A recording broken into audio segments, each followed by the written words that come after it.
de projection. Donc ça, c'est un exercice très important parce que vous avez pas mal utilisé donc, en mécanique. Alors, donc, du coup, on a donc un axe X, un axe Y. Donc, ensuite, j'ai donc une force F. Voilà, j'ai une force F.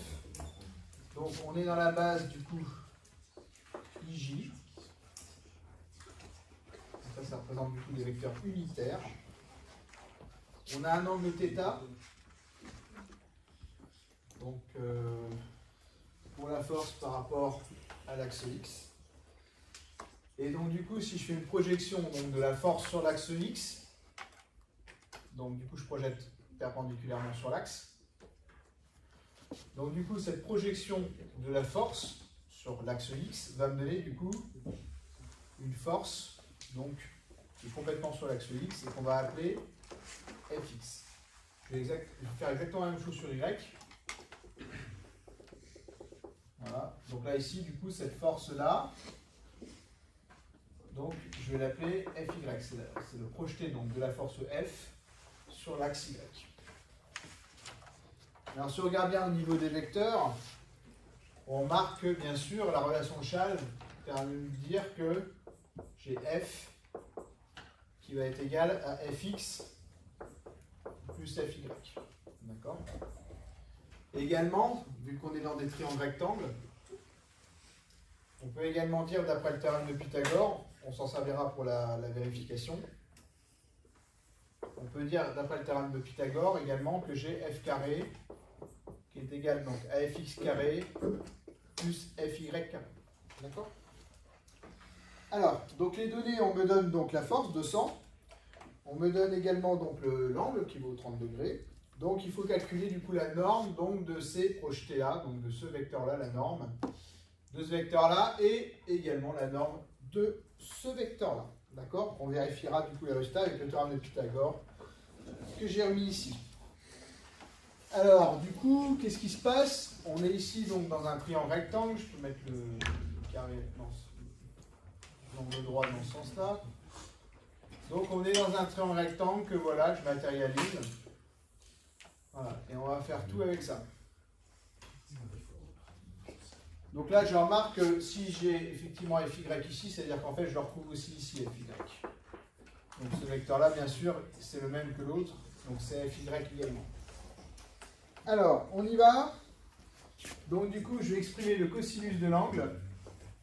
Donc le cosinus de l'angle, c'est le côté donc, adjacent sur l'hypoténuse. Donc je vais remettre ici grand F, ce sera plus visible. Donc du coup, je vais dire que c'est donc la norme de fx, donc, hop, fx sur la norme de f, donc grand F. D'accord.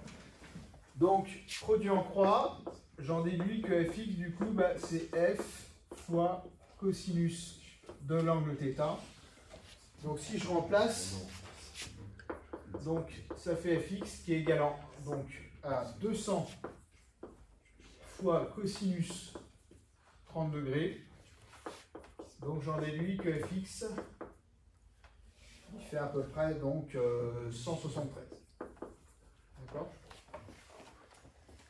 Alors, je vais faire exactement la même chose avec le sinus cette fois.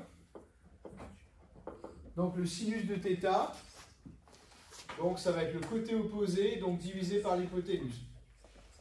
Donc j'y vais. Donc ça fait fy divisé par f. Donc c'est équivalent à dire que fy finalement, donc ça va faire f fois sinus θ. D'accord ? Donc c'est équivalent à dire que fy, d'accord ? Donc ça va faire 200 fois sinus 30. Donc ça fait à peu près fy qui fait à peu près 100. D'accord ? Alors j'ai trouvé donc fx, j'ai trouvé fy, c'est ce qu'on me demandait. Alors je vais vérifier donc avec le théorème de Pythagore que je ne suis pas dans les choux. Donc du coup je vais donc faire fx au carré plus fy au carré. Donc ça va me faire 173 au carré. Non, au carré. Plus 100 au carré. D'accord. Bon, bah, si on fait le résultat à la calculatrice, on se rend compte. Alors, donc, ça fait à peu près, je pense normalement, ça va faire à peu près 40 000. D'accord. Et si je fais donc f carré, donc ça fait donc 200 au carré, ça fait également 40 000. Donc on a bien la même chose. D'accord. Donc on a bien, on s'est vérifié, donc on obtient bien